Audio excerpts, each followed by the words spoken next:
Greetings, members one and all of the Salivation Nation. Silver to outperform gold. But when? Let's explore.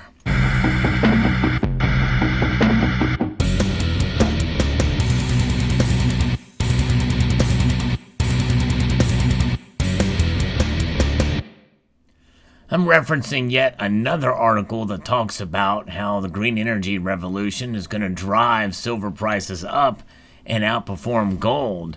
It's something that's been bantered about and talked about ad nauseum on Kitco and other places. And we're going to look at this article from Kitco that talks about this further. But really the question is when. And I think that is something that's frustrated many of us in the community, and not just in this community, but in other social media platforms. And prognosticators have been talking about rising silver prices. And yes, like yesterday's price movement, we did see silver rise up fairly dramatically above gold in terms of its percentage points. And even today, we are seeing the same thing. Actually, gold is down today and silver's up slightly. But even as such, there's still quite a big gap between gold and silver in terms of the ratio, and where many of us feel it should be much narrower than where it is now. Now that's coming off of where we were last year when the gold to silver ratio was at record highs, about 126 to 1, 126 ounces of silver for 1 ounce of gold.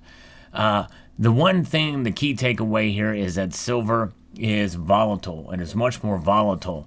And I think it takes a bit of strategic thinking in order for it to really preserve your wealth.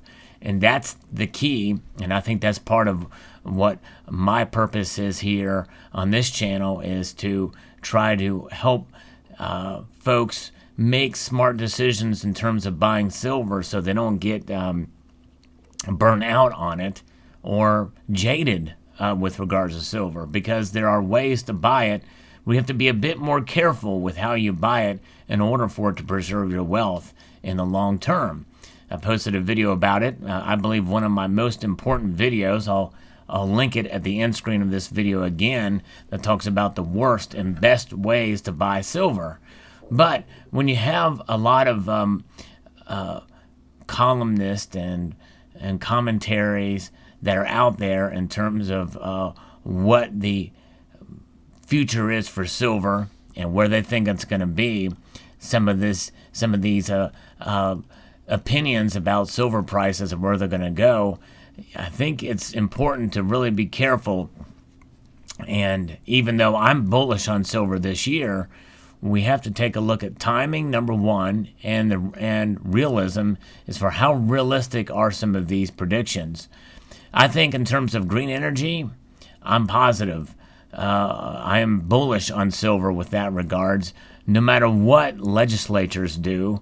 But already we know there's a lot of money that is going to be spent on infrastructure, as loosely defined as it is in this latest package that is being debated right now.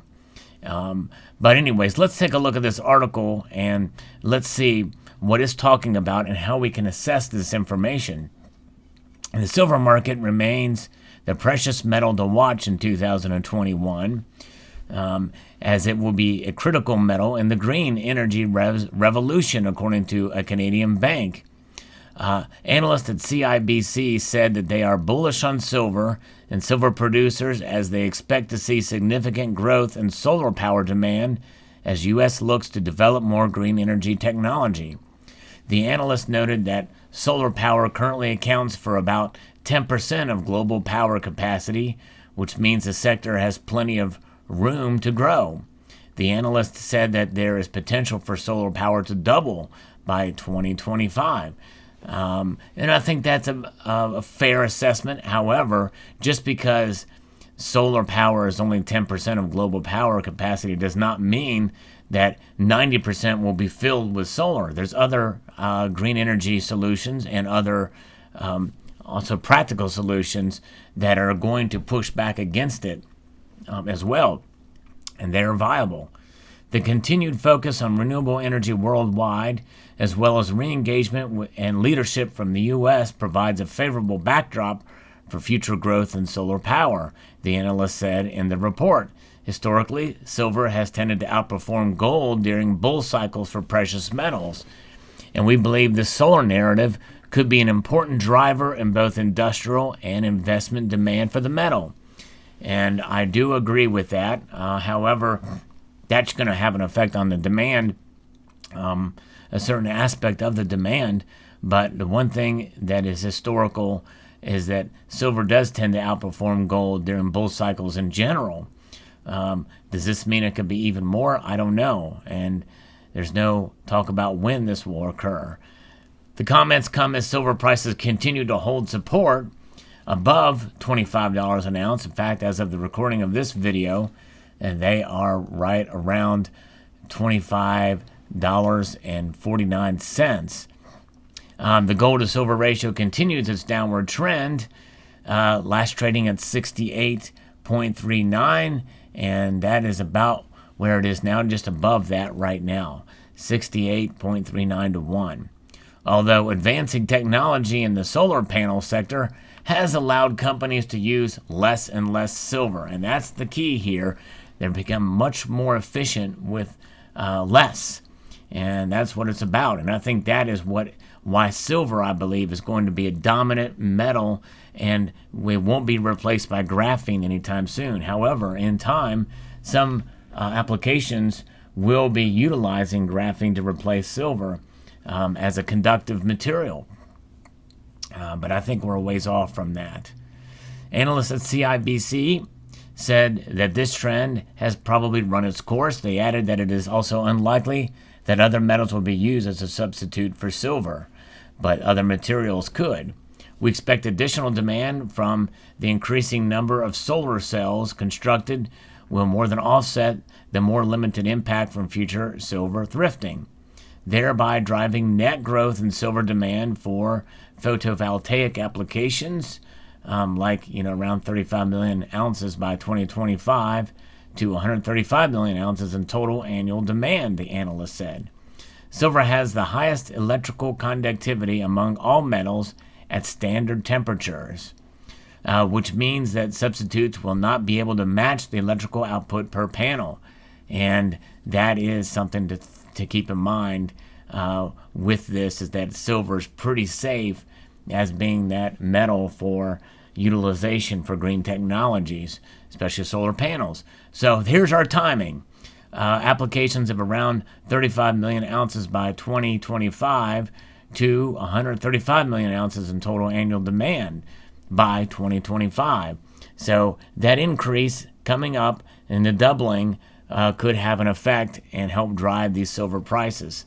So there's our win. It may take within 4 years that we may see some of this outperformance just based off of industrial demand. Then we have the investment demand, what I refer to, although I don't like to use that term, but it's a stacker demand, or those who are hedging with silver. While CIBC trimmed its silver price forecast at the start of the year, the Canadian Bank remains fairly bullish on the precious metal. In a report in February, the bank said that it sees silver prices averaging the year around $29, down from the previous forecast of $32 an ounce. So this year, we may not see it, according to this bank. They're not as bullish as I have been. I'm sticking with my original prediction of anywhere between $30 to $35 an ounce. I believe we may see $30 an ounce, and it will be relatively stable at least some point. It could touch up to as high as $35 an ounce. That, in my mind now, along with my gold predictions, are considered probably out of the realm of reality, considering where we are at right now. But many people have been also saying that at the beginning of the year, and we are still relatively early in the year, that the prices may be stagnant for a while. But we'll see how it plays out. Again, I don't take my predictions.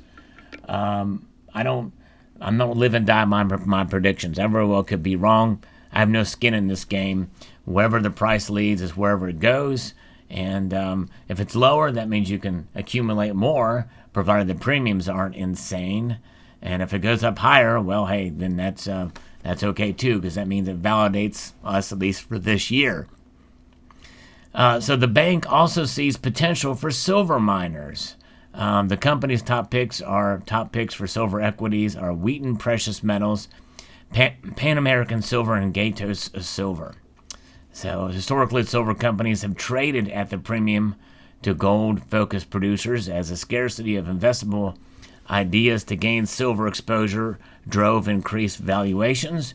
We expect the premium to continue and potentially expand, especially if silver outperforms gold in the near term.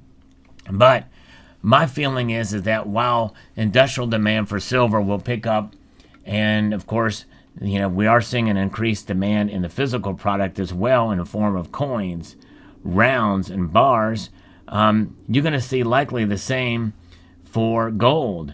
Central banks are going to continue to accumulate it. So I think you might have a run for its money as far as it is outperforming gold, which means that the ratio may narrow some, but maybe not as much as some people think.